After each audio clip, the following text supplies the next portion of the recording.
Roth conversions are often seen as a no-brainer. The promise of tax-free growth and no RMDs sounds amazing.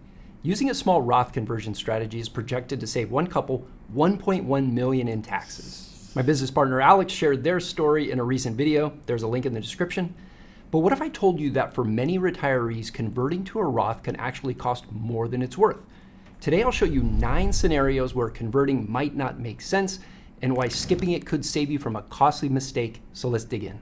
One of the biggest mistakes people make with Roth conversions is not thinking about how they'll pay the tax bill. The idea of tax-free growth is appealing, but the trade-off is paying that tax up front. And if you don't have the cash on hand to cover the upfront tax, the math may not work in your favor. Let me show you a hypothetical example. I'm using this Roth conversion calculator from Vanguard and entering some assumptions. In this example, with a $50,000 conversion, the tax cost is $13,500. If paid from cash, the break-even point where the Roth starts to provide benefit occurs in 5 years. And now let's just say the timeline to start using the money is in 20 years. Well, the conversion would put them $17,000 ahead compared to not converting. Not bad. But the story changes if the tax is paid from the IRA instead of cash. There's no break-even point. That's because the Roth conversion never gets ahead in this scenario. Even after 20 years, this couple would still be $8,000 in the hole because of the tax hit from withdrawing extra funds to cover the conversion. So if you don't have the cash or non-retirement assets to pay the tax, it's probably not the right time to convert. Number 2, one of the biggest reasons people convert to a Roth is to leave a tax-free inheritance to heirs or to spend tax-free in retirement. Well, on the surface, this makes sense. Who wouldn't want to avoid taxes on withdrawals later? But if you already have a large brokerage account, a non-retirement account, you may already have a tax-efficient way to fund retirement or pass on assets. Here's why. First, lower taxes on withdrawals. Unlike traditional IRAs where every dollar is taxed as ordinary income, withdrawals from a brokerage account are taxed at the lower capital gains rate. That's potentially 0 to 15% versus 22 to maybe even 37% for income. Second, the step up in basis at death. When heirs inherit brokerage assets, the cost basis resets. It steps up to the value at the time of your passing. This means heirs may pay little to no capital gains tax when selling those investments. Now, this doesn't completely offset the benefits of a Roth. A Roth IRA still has 0 tax on growth and withdrawals, while a brokerage account may have some taxable gains along the way. But the tax minimization from a brokerage account is often enough that paying a large upfront tax bill on a Roth conversion may not make as much sense. Number 3, every few years, politicians float the idea of eliminating the income tax system, replacing it with a flat tax, a national sales tax, or tariffs. Even President Trump has mentioned this recently. If the US were to move away from income taxes, paying taxes up front on a Roth conversion would completely feel like a waste. But here's the thing, the current income tax system has been around a long time, despite many alternatives being proposed throughout the years. Don't let political speculation dictate your financial decisions. The probability of income taxes disappearing is low, so Roth conversions are still worth considering in the right scenarios.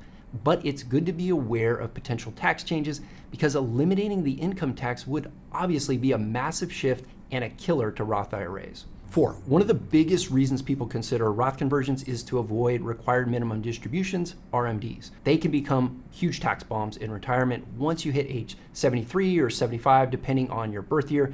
The IRS forces you to withdraw a certain percentage from your traditional IRA every year, whether you need the money or not, and those withdrawals are fully taxable.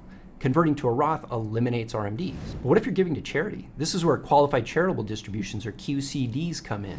If you're 70 and a half or older, you can donate directly from your IRA to charity up to $100,000 per year, and it counts towards meeting your RMDs without being taxed as income. That means instead of paying a big upfront tax bill on a Roth conversion, you could satisfy your RMDs tax-free by giving to charity. And if you plan to leave your IRA to charity in your estate, a Roth conversion makes even less sense. Why? Because charities don't pay taxes on IRA money. If you convert, you're paying unnecessary taxes up front when the charity could have received the full pre-tax amount. And charitable giving doesn't even have to be a major part of your plan. We've had clients giving relatively small amounts and shifted that giving to come from their IRA once they're eligible, which has helped save money. Reason number 5 to not do a Roth conversion. One of the biggest advantages of a Roth IRA is long-term tax-free growth, and the longer the money stays in the Roth, the more powerful the benefit. But if you don't have enough time due to age, health, or near-term spending needs, a conversion may not be worth it. Here's why. First, you have the 5-year rule. Each Roth conversion has its own separate 5-year clock before you can withdraw those funds tax and penalty free. Second, if you don't expect to live much longer, or you plan to pass on your Roth to an heir in a lower tax bracket, converting may not make sense. Your heirs could inherit a traditional IRA and withdraw the money at their lower tax rate rather than you paying a high upfront tax to convert. Third, just remember, Roth conversions make the most sense when you have decades in many cases for the tax-free compounding to outpace the initial tax cost. If you need the money soon, the benefit likely isn't there. 6, when considering a Roth conversion, most people focus on their ordinary income tax rate as their cost of converting, but they often overlook other hidden costs. A large Roth conversion can push your modified adjusted gross income above key thresholds, triggering first, higher Medicare premiums or IRMA.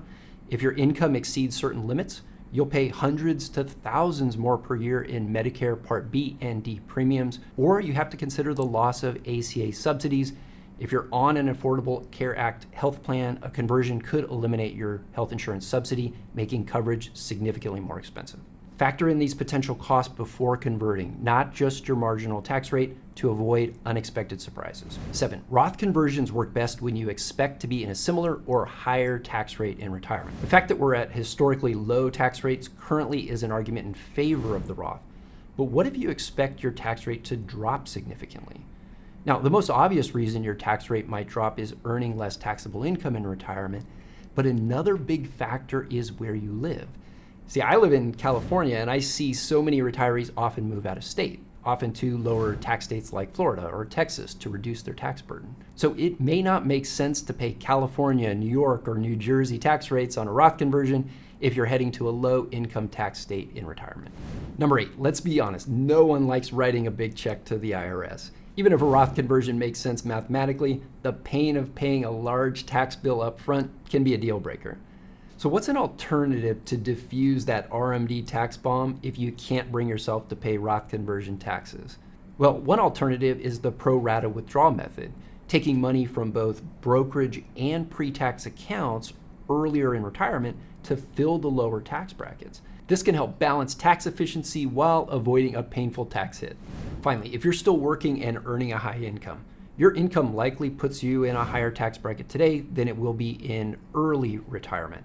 That's because when you retire, you may have all your accounts, like a brokerage account, at your disposal to withdraw income. So instead of converting while working at a high tax rate, you may want to wait for the tax valley, those first few years of retirement when income is commonly lower. Of course, your plan is unique. This is why we are always looking at forward planning. So instead, if you're in a high tax bracket now, focus on your contributions instead of conversions.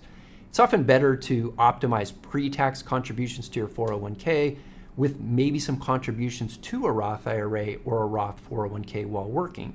Or if you have the extra cash flow, use what's called a mega backdoor Roth using after-tax funds rather than converting large amounts at high rates. Then once you hit your lower income years, you can reassess conversions. Now, if you made it this far, you're probably up for one more huge idea. To see a real-world example of how to create a low-tax retirement strategy, check out my business partner Alex's video, How to Pay $0 Tax on a 100K Retirement Income. You can find that here. And if you're interested in personalized retirement planning with me and my team, we evaluate these strategies with you. You can schedule a call with the link in the description. Thanks for watching.